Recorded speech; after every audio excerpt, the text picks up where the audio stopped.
participer ou bien d'être parmi les lauréats désignés par le concours. C'est une très grande fierté pour moi. C'est une manière aussi de dire que nous, journalistes, nous ne devrons pas juste montrer ce qui est, entre guillemets, mauvais dans ce que nous voyons. On a aussi la possibilité de montrer ce qui est positif, les bonnes pratiques qui sont en train d'être faites par des organisations ou bien par des filles en parlant de l'éducation.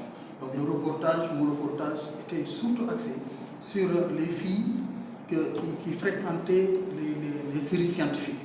Aujourd'hui, on sait que c'est des séries où généralement on ne retrouve que des hommes. La mécanique, etc., l'électricité, il n'y avait que des hommes. Aujourd'hui, il y a des filles qui sont en train de se battre et de faire le maximum d'elles pour sortir du lot. Pour moi, c'est ça l'importance. Donc nous, journalistes aussi, nous devons montrer ces choses-là pour montrer qu'il y a des efforts qui sont en train d'être faits par les organisations ou bien par l'État en quelque sorte. Donc c'est un prix que je dédie à l'ensemble des journalistes du Sénégal qui sont dans leur coin et chacun essaie de faire quelque chose pour développer notre société. Merci. Merci. Il y a une vice-présidente du FAWE Sénégal. Le projet IFEFA, donc cette activité s'inscrit dans le cadre du projet IFEFA.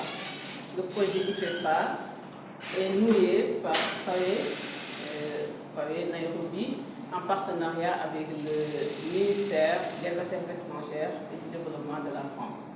Donc le projet est né suite à une étude qui a été faite par FAWE et qui a révélé que les enseignantes sont plus habilitées, en tout cas, à booster l'éducation des filles.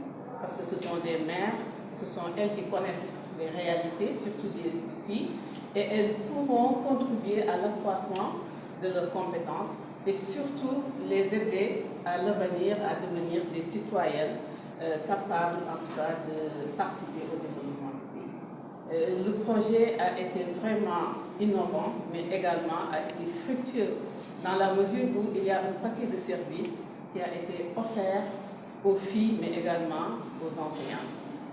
Donc, il y a eu d'abord 3 IA, on a ciblé 3 inspections d'académie, l'inspection de Dakar, l'inspection de IA, l'inspection de Pikine-Guédiawaye et de Rufisque. Et dans ces 3 inspections, nous avons 10 établissements. Il y a 8 CEM, c'est-à-dire collèges, et 2 lycées. Et ces paquets de services ou d'activités donc, sont d'abord les cours de soutien.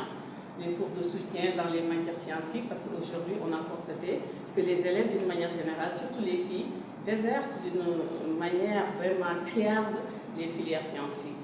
Et c'est la raison pour laquelle nous avons ciblé les élèves en difficulté, avec 75% de filles, et nous avons constaté qu'il y a un impact dans la mesure où ça a permis à ces élèves-là d'avoir de bons résultats, surtout au niveau des examens. Parce que nous avons au niveau du BFM plus de 84% qui est supérieur au taux, en tout cas national.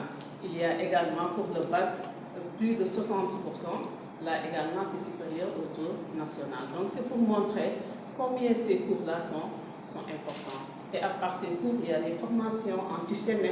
TUSEME, c'est un label de FAWE qui consiste à réhabiliter la fille, à apprendre dès le bas âge à la fille de savoir s'exprimer, d'avoir confiance en elle et de l'estime de soi également. Donc c'est quelque chose de très important. Même les enseignantes également ont été formées sur beaucoup de thématiques.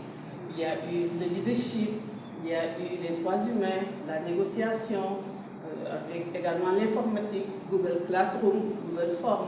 Il y en a tant d'autres également pour vous dire combien ces enseignantes-là ont été outillées parce que ça aura un impact sur elles dans la mesure où ce sont ces enseignantes-là qui vont défendre les droits des filles, surtout pour une éducation de qualité, surtout pour le maintien des filles à l'école et leur réussite à l'école.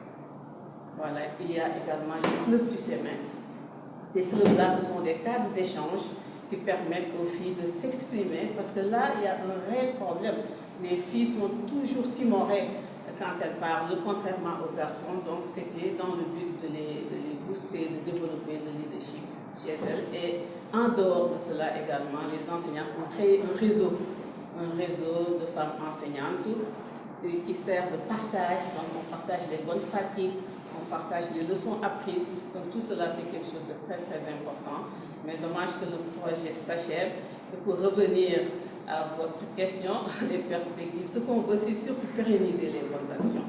Maintenant, il nous faut peut-être d'autres partenaires pour pouvoir pérenniser les bonnes actions, parce qu'il y a beaucoup de choses qui ont été faites et on a vu que ça a eu un impact aussi bien sur les élèves que sur les enseignantes qui les encadraient. Donc si on pérennise ces bonnes actions-là, je pense que ce serait une bonne chose. Vous pouvez rappeler le nom et la fonction. Madame Ndiaye Khadija Sow, je suis la vice-présidente de FAWE Sénégal. Merci. Voilà. Présenter. Présentation d'abord et vous allez nous parler de cette initiative, de la pertinence. Mon nom est Jali Badiane, je suis la consultante en communication de ce volet du projet IFEFA et surtout le concours de création de contenu destiné aux journalistes. Donc le concours fait suite à une formation qui a été faite à Dakar et qui a regroupé des journalistes de 8 pays, dont le Sénégal. Et ces 8 pays, c'est les pays où le projet IFEFA est mis en œuvre. Donc des journalistes de ces pays ont été conviés à Dakar pour une session de formation sur l'aspect genre, la prise en compte du genre dans le traitement médiatique de l'information, les différentes problématiques de l'éducation des filles en Afrique. Et après cette formation, un concours a été lancé pour pouvoir permettre à ces journalistes de mettre en pratique tout ce qui a été dit durant cette session de formation-là. Donc le concours a pu, après son lancement, on a pu recueillir 88 candidatures de 12 pays d'Afrique francophone. Et de ces candidatures-là, nous avons pu avoir 3 lauréats qui ont été désignés par un jury. Le jury était composé d'experts du journalisme, de l'éducation, de tout ce qui est lutte contre la déperdition scolaire en Afrique. Donc, ce qui nous a permis d'avoir 3 lauréats. Les 3 lauréats sont de la Guinée avec Mme Delphine Loua. Le 2e prix est du Tchad avec Moussa Tahir Mohamed. Et le 3e prix nous est revenu au Sénégal avec Mme Fati, qui a remporté le 3e prix de ce concours-là. Et le jury, unanimement, a salué le travail, surtout a mis un doigt et a rappelé l'innovation qu'ils ont apportée dans leur travail en abordant des thématiques et en allant beaucoup plus loin que d'habitude ce que l'on fait au niveau de nos médias, c'est-à-dire vraiment analyser les causes de la déperdition scolaire, mais aussi mettre en exergue des projets et des solutions qui ont été trouvées pour faire en sorte que les filles puissent aller à l'école et qu'elles puissent y être épanouies et y rester le plus longtemps possible. Actuellement, comment vous voyez l'approche genre dans nos médias?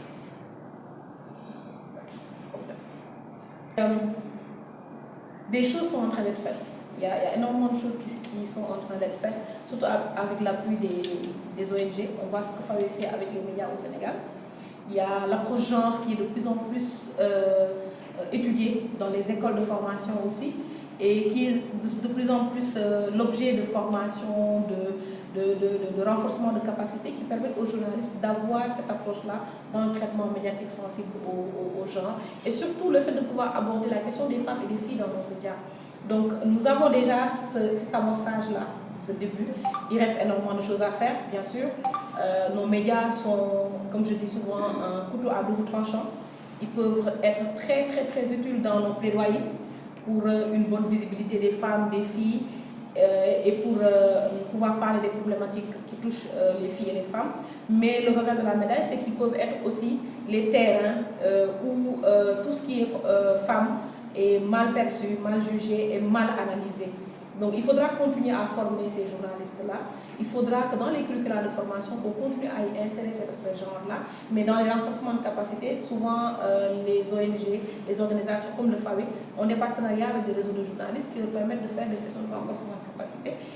Lamine Fati en a bénéficié et qui leur permettent d'intégrer dans le travail de tous les jours une approche genre qui va donner de meilleurs résultats et surtout qui va donner de la visibilité à tout ce qu'on est en train de faire pour le renforcement et la promotion des femmes en Afrique.